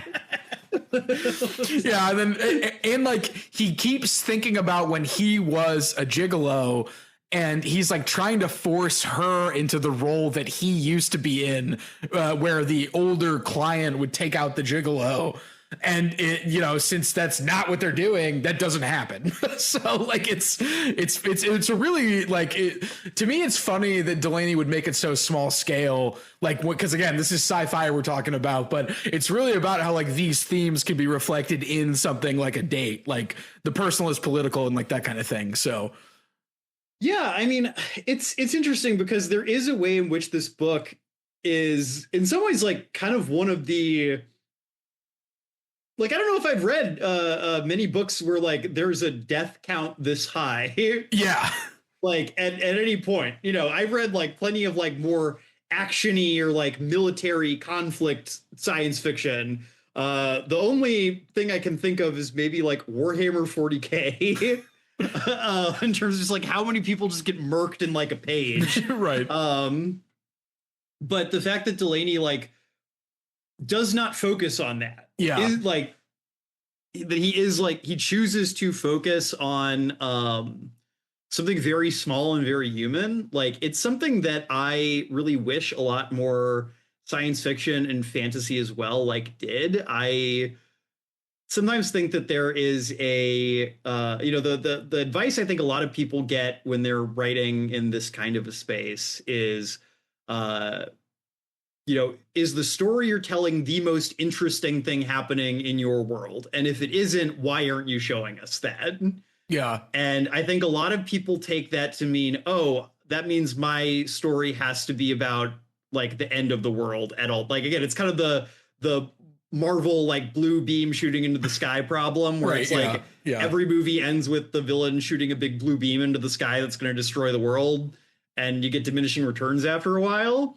And I mean, I don't necessarily know if this is the most interesting story happening in the world that Delaney is kind of gesturing at in this story. I think that the fact that he is gesturing towards a world rather than having like a fully like wikiized like history of what all is going on, this is the story he thinks is most interesting to tell. And I think that goes a long way towards like making this book a lot stronger. And I wish that more people writing in genre fiction like thought about like, what do you think is interesting to tell? Because it might not be the end of the world. It might not be the apocalypse. It might be telling a smaller story with some of those things happening in the background. Well, and I also feel like that's something that is more stereotypically thought of as like realism, like the idea that like quote unquote it's important to depict not the interesting stuff, because the not interesting stuff is like where life happens. And like one of the premises of realism is that like you can see social structures in those moments. And so then what's interesting about Delaney's approach to sci-fi is like, well, why not just do that on an alien planet where you can get a sex change in 15 minutes? Like why limit yourself to realistic, like in quotes, realistic depictions of stuff? Because again, this is more like in broad stereotypes, I would say. But like, I feel like doing something like the person is political is like realistic literature, but you could just do that with sci-fi or fantasy. Like you don't have to limit it just to that thing. Just as in sci-fi fantasy, it doesn't have to be like, you know, a hero with 1,000 faces all the time, or I don't know, like Bronn, like a stereotypical Bronn story. So. Yeah, well, you know, Ben, you just hit on something that I wanted to get to at a certain point, and I'm glad you brought it up the way you did. And that is the way that, again, I think what I like so much about Delaney as an author. And that is, you know, like I said, I've been reading some of his essays on why he, you know, his writing style, why he writes the way he does, what he is trying to do with his writing. And, you know, something he says is that the reason he likes working in genre spaces is because it expands his ability to like artistically portray the world. It opens up possibilities. You know, I found myself thinking, you know, about kind of the ways in which like this Delaney's writing reminds me a lot of like the kind of high modernists. In certain places. I found myself thinking a lot about Nightwood as I was reading this book, actually. And some of those really like intense, almost like phantasmagoric sections of Nightwood where she's describing, you know, I found myself thinking about like the part where they go into like the hotel room and they see the one woman like kind of laying and, you know, in this bed with like kind of this jungle of vegetation. Yeah, there's all those like weird tendrils and stuff. Yeah. Mm-hmm. And, you know, I think what Delaney wants to do with his writing is he wants to take that and move it beyond metaphorical. He wants like there to be, you know, he's like, oh, but what if the woman actually is like part like plant and you know, there is like a jungle, like a literal jungle, like growing in this hotel room. And I think that when I think of like the science fiction and the fantasy that I like, it's the stuff that does that. I think that there's kind of a way in which you can take the fantastic and make it mundane when you kind of do that in a way that doesn't work all the time. But I think the best science fiction and fantasy is the stuff that like manages to pull that off, to tie in the mundane, the fantastical, the mythic, and make it all like sing together as one harmony, rather than kind of reducing the fantastic to like the purely functional. Yeah, and that way it's not just like, oh, we all know this because we're all plants, but it's just like there's all those levels that are happening like at the same time. So yeah. But I think that Delaney, like, I feel like he's more of a modernist than a postmodernist. Yeah, I remember thinking that with Nova, because some of the things he was doing with the language felt very modernist, and I definitely see it now that you've brought it up. Something about like the possibilities of modernism, like Delaney's like, they're not exhausted. I'm going to use them in genre spaces, basically. Like, yeah. And in fact, like we can do new things by doing that. Yeah. Because the thing that I think I've and again, I guess maybe it is a little silly to be like, oh, Delaney's not a postmodernism. Well, of course he wasn't. He wasn't writing when the post like at the period of postmodernism.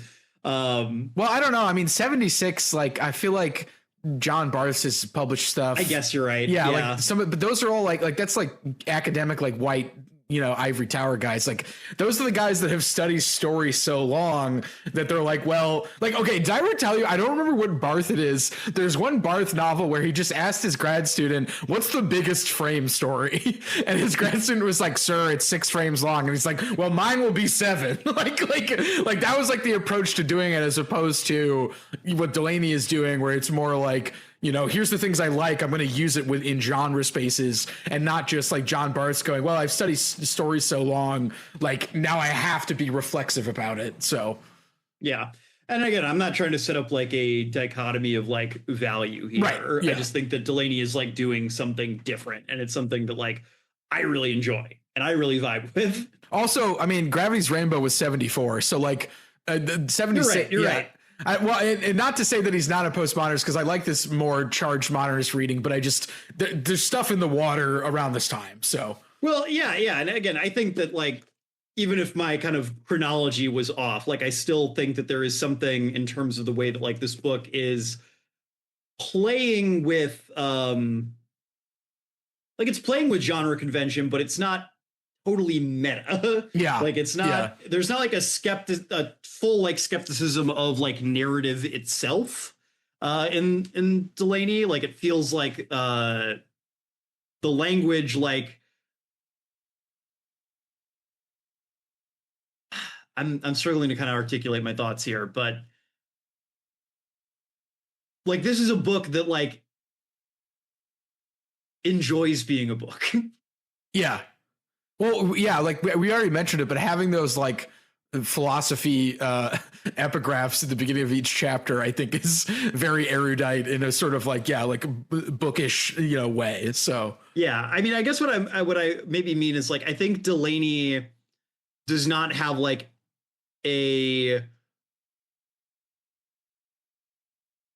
inherent like fear or skepticism of like language itself. Yeah. That I think maybe you could point to in a lot of like postmodern thinking. I think that Delany like does believe in his ability to like communicate through the text like ideas. Yeah, there's actually like a great bit in the interview I've been referencing where like somebody brings that up and he's like, well, I mean, I'd like to think we're communicating right now. like there's a lack of neuroticism in the text. Right. Exactly. Yeah. And again, maybe that's for being a cool black guy in the 70s instead of a neurotic white guy in the 70s. He was, I mean, he had the mojo. He was, yeah. Well, okay. So I do want to like talk about the political angle, because we haven't quite talked about that. And to be honest, my understanding of the war that Triton gets involved in is somewhat occluded, we'll say, because basically they end up getting in like a shooting match with like Mars, Earth, and some of the other planets. And like, as we've said, Triton basically destroys like 75% of the Earth in like 30 seconds. And like nobody fights wars with soldiers anymore. They basically just shoot rockets at like life support systems or like atmosphere stuff. And we're told multiple times that like this war was basically fought to keep the subjective right, the subjective experience sacred and inviolable, as we're told. And the war like starts happening right after Braun reads the Spike's letter. Like it's been percolating and bubbling in the background. He reads the letter, and then like literally like an earthquake happens. Like the sky starts falling, and he has to like basically flee the area so that he doesn't get killed. What did you think about that pairing, John? And also, did you have anything to add to like what the war is? Because that's kind of mostly my perception of it. I mean, I think that I don't know if Delany's necessarily like making a serious political point here. I think that the politics is definitely something the book is a little more tongue in cheek about, because I don't think that Delany is necessarily like trying to be like, oh, this is how society should function. I think that there's a degree to which he's kind of like, oh, I'm playing with these ideas and I'm creating a world where like these ideas can like be taken to their like logical extremes or conclusion. But I think that there is like a way in which maybe this is a little like flat of a read, but like I can't think of like a more complicated way to read it. Like the war is like Braun's internal like psychic battlefield. Yeah. And it's the conflict between desire and repression, the earth representing repression, Triton representing desire, and kind of the fact that you can't defeat desire. Like at the end of the day, I mean, maybe you can if you follow the teachings of the illustrious Shakyamuni Buddha, the Noble Eightfold Path, the Four Noble Truths, etc.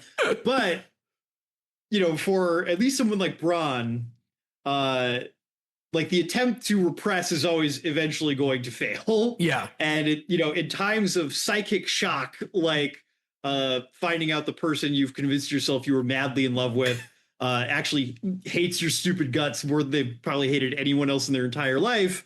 That is like when those mechanisms of repression can just kind of collapse in on themselves. Yeah. And fail utterly. And so what happens is he goes back to where he lived to check on people. Lawrence, his friend, who we haven't talked about, but who's not as important, is okay.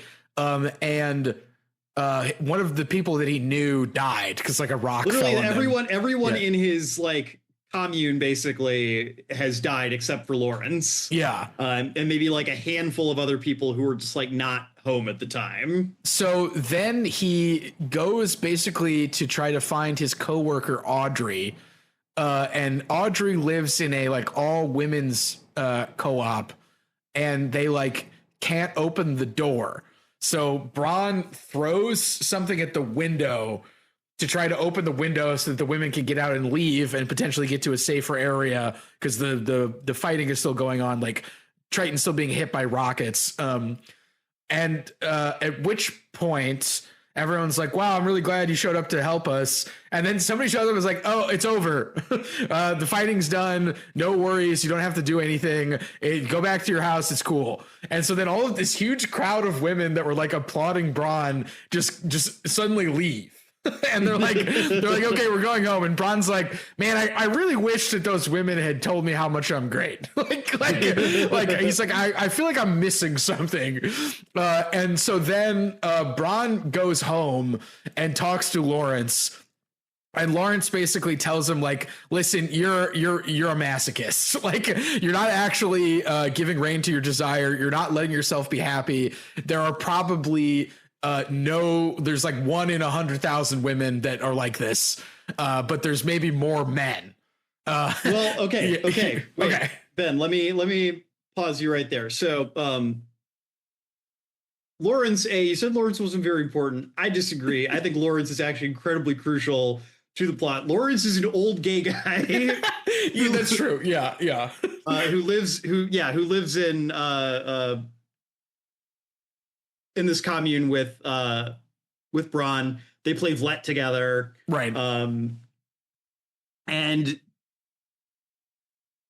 I almost feel like he's in a way like kind of ends up serving in this place as kind of like a mouthpiece for Delany. I feel like if there's a point in the book where this book gets a little preachy, it's this section. The axe grinding. But I think he does it well. Yeah. I think that again, because it stays so grounded in these characters, it doesn't come across as like axe grindy. Well, because Lawrence knows Braun, so he can kind of speak this way, and he's not just like pontificating.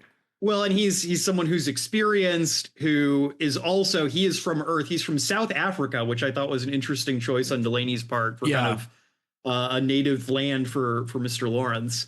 And he gives Braun like, kind of a dressing down and just explains to him like, you are making yourself miserable. Like, Braun thinks for a second he's like found what he wants. He's a hero. He's lived up to this like masculine ideal that he's held in his head this whole time. And then Triton finds a way. It very quickly, like, he is forgotten. He is not heroized. He is not valorized. And he finds like it all the more dissatisfying that he finally got what he wanted and it disappears so fast. Yeah. And that's despite the fact this is a gay women's commune. None of those people were interested in him sexually to begin with. Yeah, they were just happy that he was there to help them potentially. So, and I'm going to paraphrase a bit. I might be putting some words in Delaney's mouth here, but I feel like, you know, basically what Lawrence tells Bronn is like, you are making yourself miserable because you were attempting you were attempting to make your desire have a telos, a meaning, an endpoint. You're not enjoying it for its own sake. You says like you were a logical sadist seeking a logical masochist, and that is a temperament that apparently a logical sadist is a temperament that apparently 1 in every 50 men has at this point. But thanks to recent developments in feminism, only 1 in 5,000 women has. Yeah, I have the quote pulled up. He says, "You problem you see is that essentially you are a logical pervert looking for a woman who with a mutually compatible logical perversion. The fact is the mutual perversion you are looking for is very, very rare, if not non-existent. You're looking for someone who can enjoy a certain sort of logical masochism. If it were just sexual, you'd have no trouble finding a partner at all." So... And yeah, I think that this is... I don't know if it's the point of the novel entirely, but it definitely is a climax here. Yeah. Where, Bronn kind of has the reality of a situation really thrust in his face. And he's in like a sort of multi-level, like multiple levels of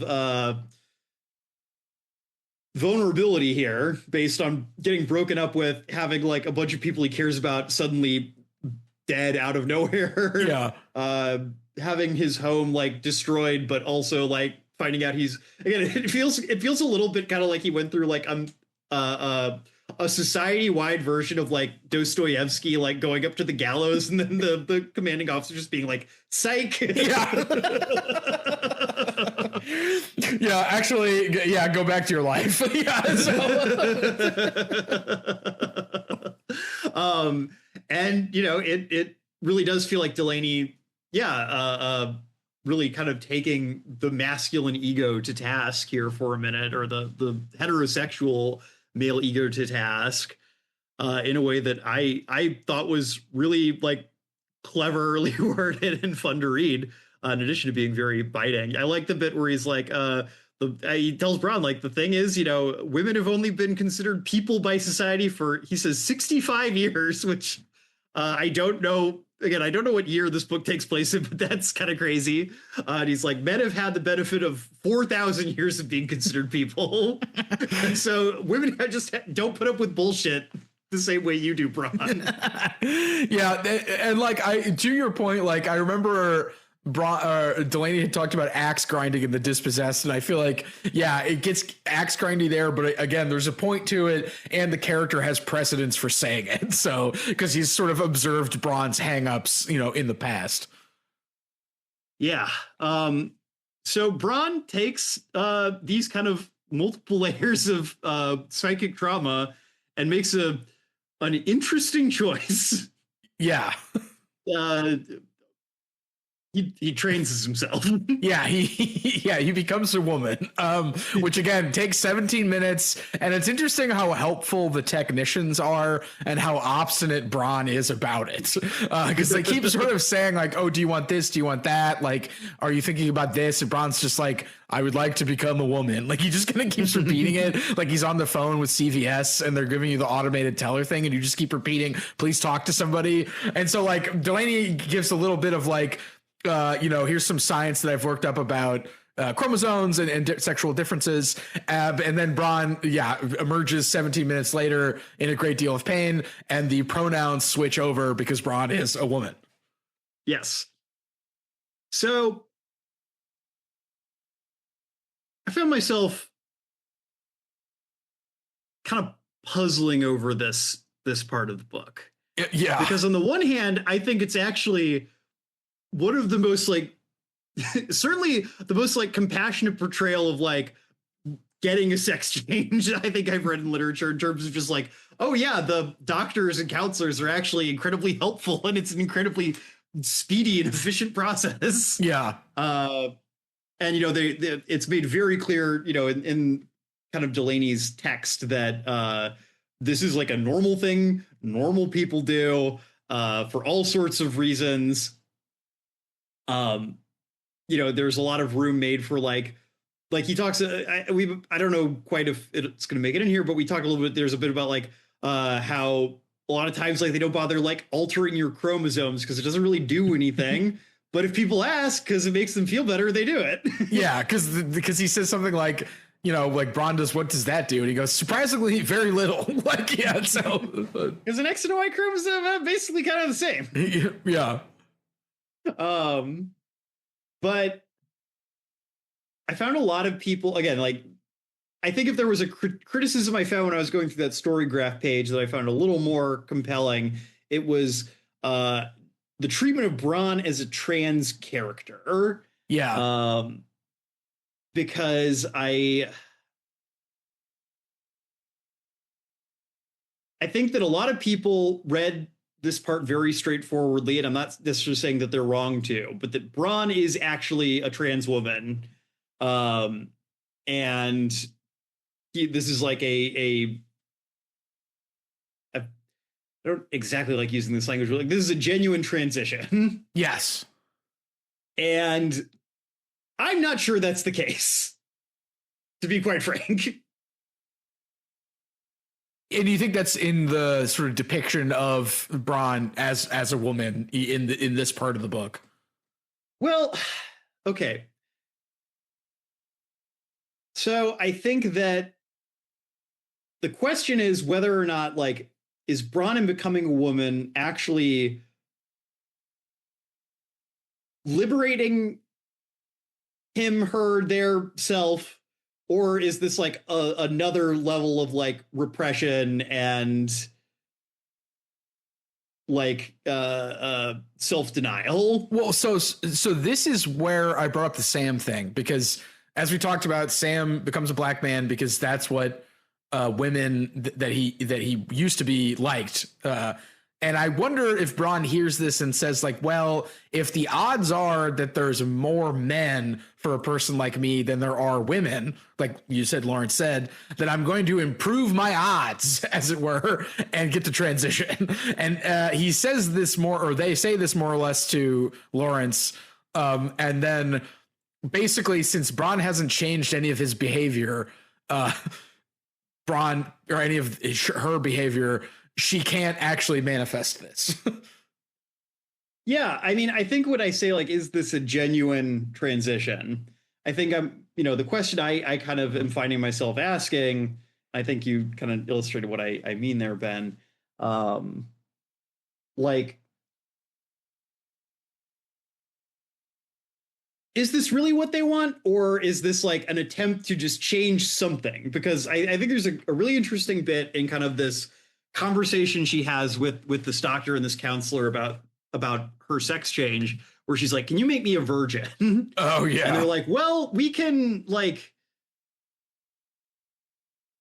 physically like make you, I assume, like saying like we can like give you like an intact hymen if you want, but like no, we can't like change your past experiences. Yeah. And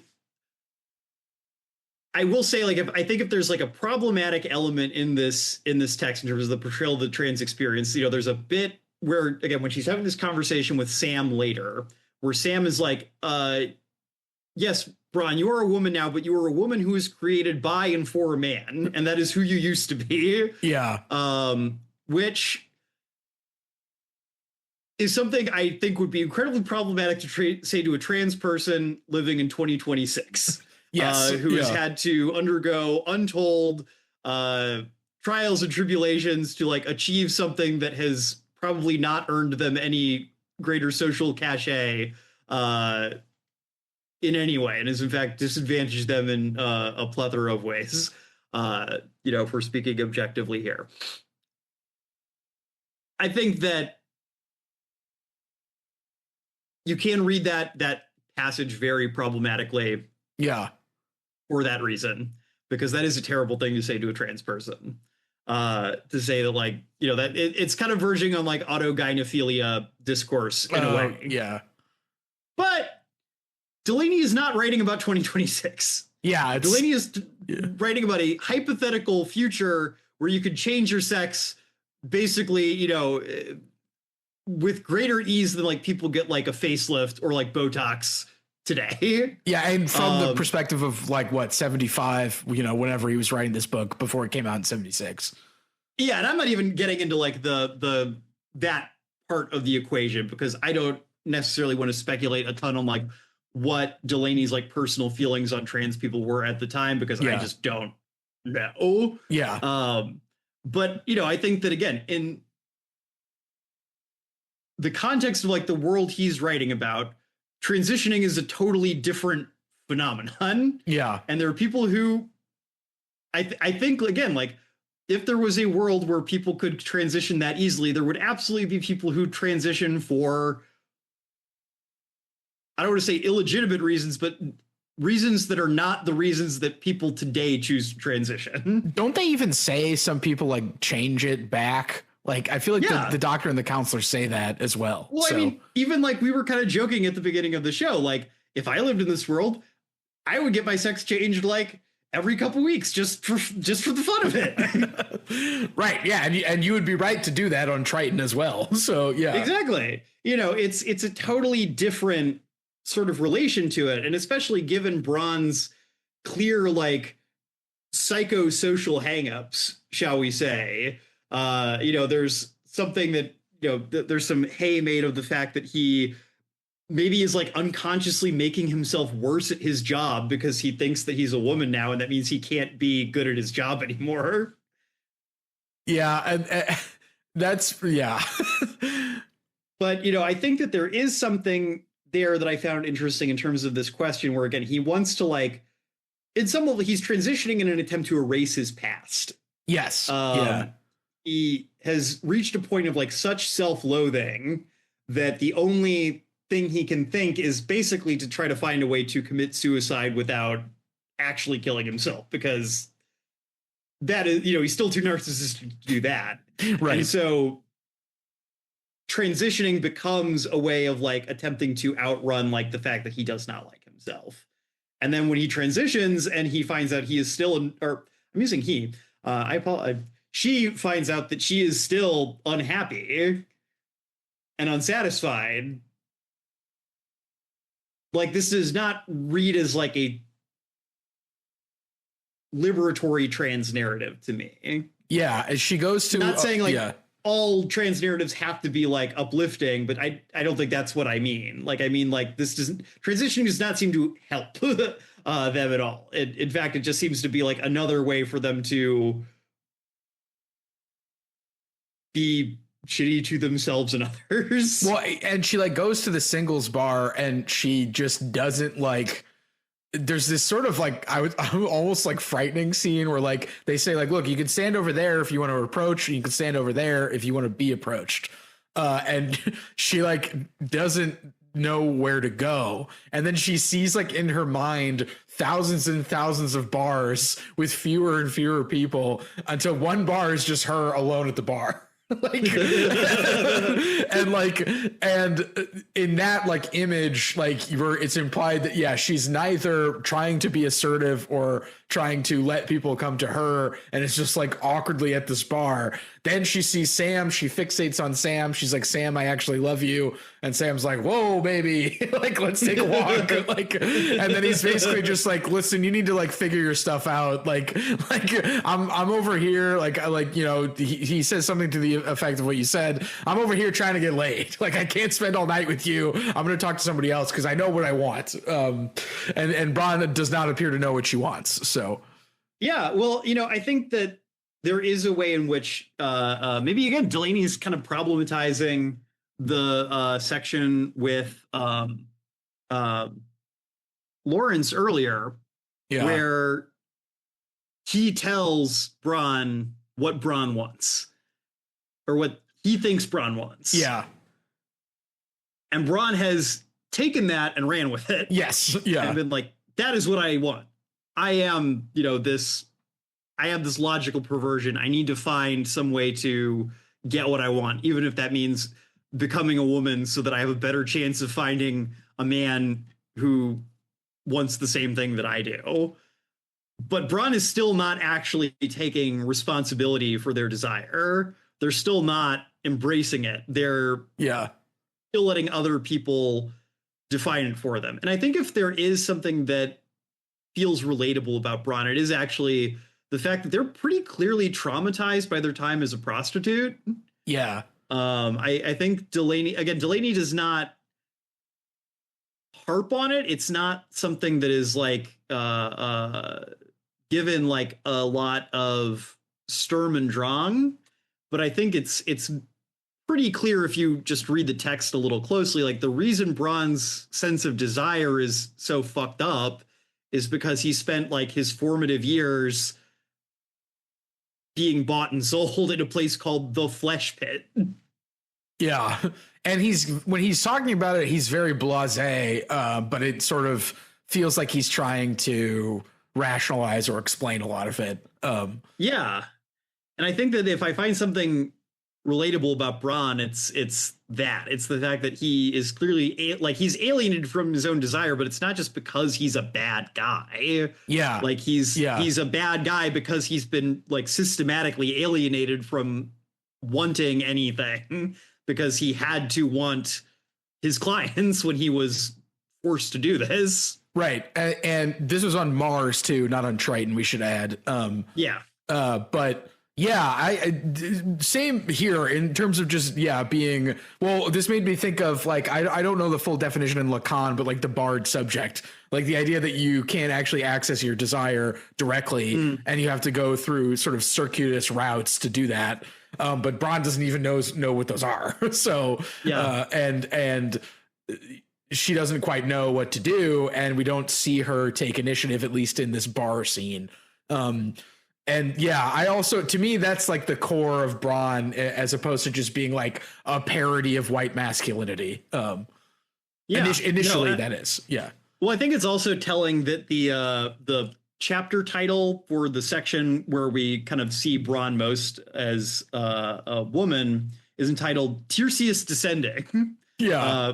For those who are unaware, Tiresias was a character in Greek mythology who, by various Greek mythological circumstances, lived life as both a man and a woman. The most famous thing is Zeus and Hera come to him and they're like, who likes sex better, men or women? And Tiresias is like, women, hands down. Yeah. Do they get mad at him for saying that? I can't remember. Somebody does. I don't remember who. Theseus also appears in the Wasteland too. Yeah, it's a very readerly a little aside. And I think the Descending, Ben, you referenced it earlier. The Acker introduction makes a big deal of this as a Orphic book, which I can see and I cannot see. It's not like a straightforwardly Orphic text, I think. Yeah. It's not like a straightforward, like, oh, this character, maybe Braun is Orpheus, but like we don't quite get like a clean, like 1-to-1 kind of thing here to Orpheus. The spike is not really Eurydice. So yeah, there is like a sense of like descent here, but I don't know that we really come up yet. And maybe the question is, maybe at the end of the book, the question is like, can Braun get out of the underworld? We're not told. Well, I was going to say, do we want to talk about the ending? I feel like we should talk about the ending. So we should, so Braun is a woman, as we said, and everyone at work is handling it pretty normally because that's what happens on Triton. But Braun has had some fondness for his coworker Audrey when she was a man, and at one point Audrey approaches Braun and says, "Hey, now that you're a woman, and I also like women, basically come live with me and be my love. Like you could move in with me. I love you. We've always had a good relationship. I'm really nervous asking you about this. What do you say?" And crucially, she's also like just gotten like permission to like basically move to like her credit is like going up, so she gets to move to like a better, like a fancier commune. Yeah. And it's like Bronn would be like living in like a better part of town as well. And Bronn basically rejects Audrey, but it tells the most like projection opposite story of everything that when she was a man she did to Spike, but Bronn tells the story as if Spike did it to her. And it's honestly incredible because Bronn is given a lot of space to talk this, and you basically see her make like every mistake, and she sort of basically, it's like you can kind of see what was wrong, but it's all reversed. Like it's crazy. And Audrey's just like, okay, and then Audrey leaves, and then Bronn is just like, why did I lie to that woman? like why did I? And she obsesses over this into the final scene. And again, when that scene happened, John, I was like, I get this now. I know what this book is about. Like, this is awesome. So, well, what do you think of that ending scene? Because we more or less in kind of an interesting choice, I'll say. We end up, it's a dream sequence.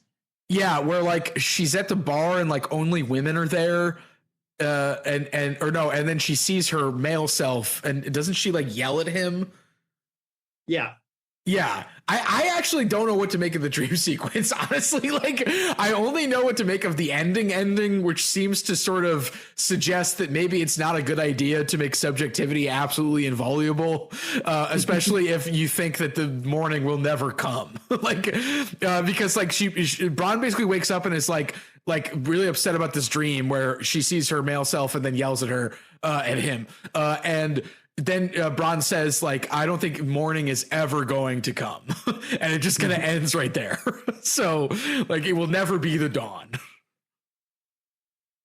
And again, Oh, go ahead. And again, I think we're meant to think, like, is it a good idea that the right of the subjective experience is completely inviolable in this world? Like, 75% of Earth had to die to support this. And is it a good idea, if you're so good at telling lies to yourself, that you should be allowed to do this? And I think Delaney, again, just kind of leaves it up in the air. Like, he doesn't come down either way. I mean, it's an ambiguous heterotopia. Right. So again, with the dream, though, I honestly don't know what to think about the dream's clearly got some kind of like repression in there somewhere. What are your thoughts on the dream? Yeah. So, yeah, the ending is the part of this book that I found the least enjoyable. Maybe it's just that it feels very abrupt. Yeah. I know we say a lot on this podcast. This is a book that doesn't have a very traditional plot. This book feels very much like it does not have a traditional plot. If we can truly say it has a plot at all, right? It has events that occur in a chronological order, but sometimes the connective tissue in terms of why they're happening in the sequence is a little unclear. And I will say maybe this is a little bit of a hat opinion of my part. But I've never been particularly fond of the dream sequence as a device. Yeah. Because I think people are generally pretty bad at like writing about dreams. I think Delaney's maybe a little better than most. Because he's clearly like, I think, much more invested in like how dreams potentially work in terms of how, dreams and desires, as someone who likes Freud, are things that I know are intimately connected. But I think if there is something there, it's, again, the fact that she sees her male self and yells at him. Yeah. And I think that there's something there in terms of, again, self-hatred. Right. The fact that Bronn, I think, knows at some level that in transitioning, they have not, in fact, done what they truly wanted to do, which was to expel this self-hatred, to become a new person, become a different person. Like they've been left kind of in the lurch of, okay, yes, I can have whatever I want, I can do whatever I want. I'm still me, and I don't like myself. Yeah. And I don't really know what to do about that. And in fact, it seems like if there's anything Triton maybe is ill-equipped to do, it's to deal with that fact. Right, and I think that comes down to that is related in the ending being like it's never going to be morning. Like that's just Bronn telling herself that it'll never be morning. Yeah, and I mean, I get what maybe you're saying about is everything that like Triton has done to preserve itself as a society worth it, given what we see of Triton? I agree. Like I don't know that Delaney answers that or truly wants to answer that. I think that if there is a point there that he is trying to make, I think it's that unfortunately the human condition fundamentally unsolvable. Right. Yeah. And like, well, and that's maybe why, as you said earlier, John, they don't work that much on Triton because they're trying to do that. like the idea that like, but also it's your prerogative if you don't want to. I don't like, yeah, there's something this book is saying about like how desire can be quite hard to manifest, and that like you can have this entire world set up to do that and you can still not be achieving it. Like, so.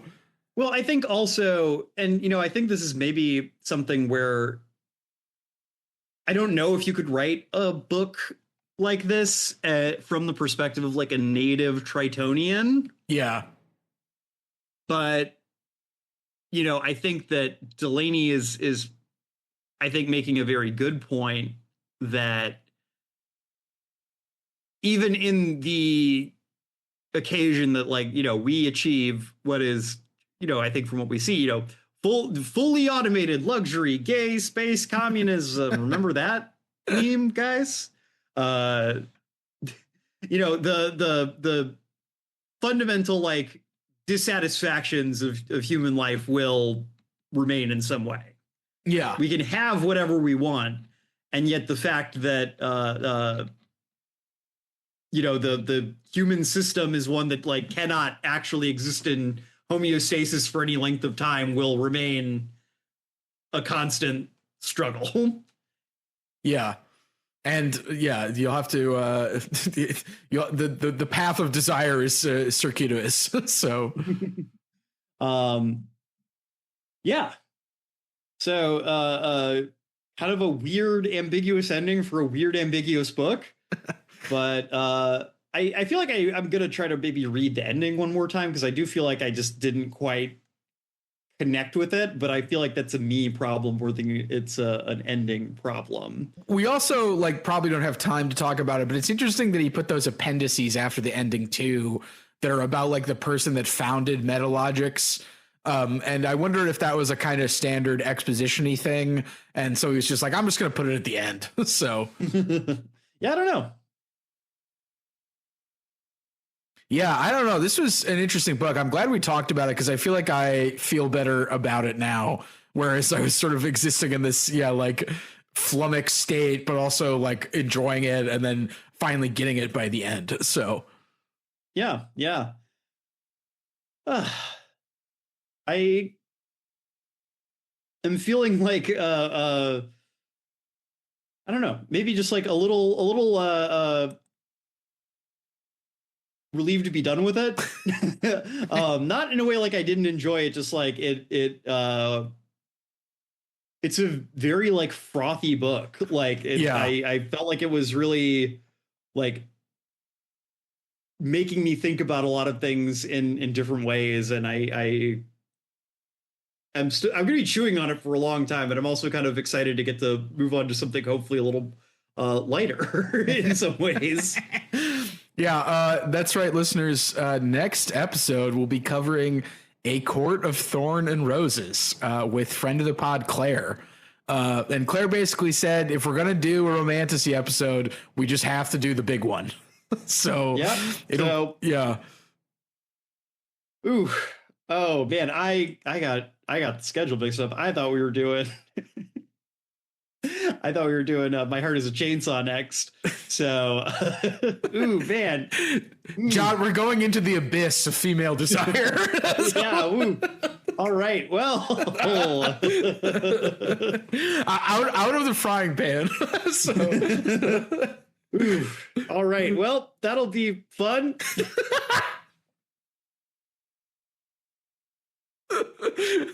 We'll come back in 2 weeks, listeners. We're going to get weird.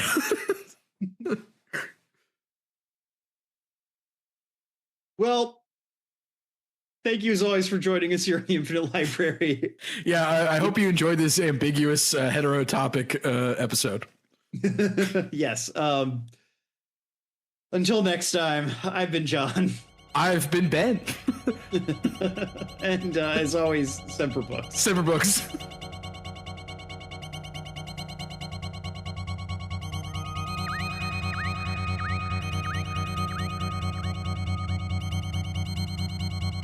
Thank you for listening to the Infinite Library. If you liked our show, we hope you'll subscribe and leave us a review on Spotify, Apple Podcasts, or the podcast app of your choice. It helps us a lot. If you want to follow us on social media, we can be found on Twitter, Instagram, and Blue Sky at Infinite Library Pod. If you'd like to contact our team directly with episode ideas or feedback, email us at infinitelibrarypod@gmail.com. Our intro music is by Amos Legend in the Forest of Mayhem. Our outro music is by DJ Daggy Diggs, and our logo was created by Lars Noir.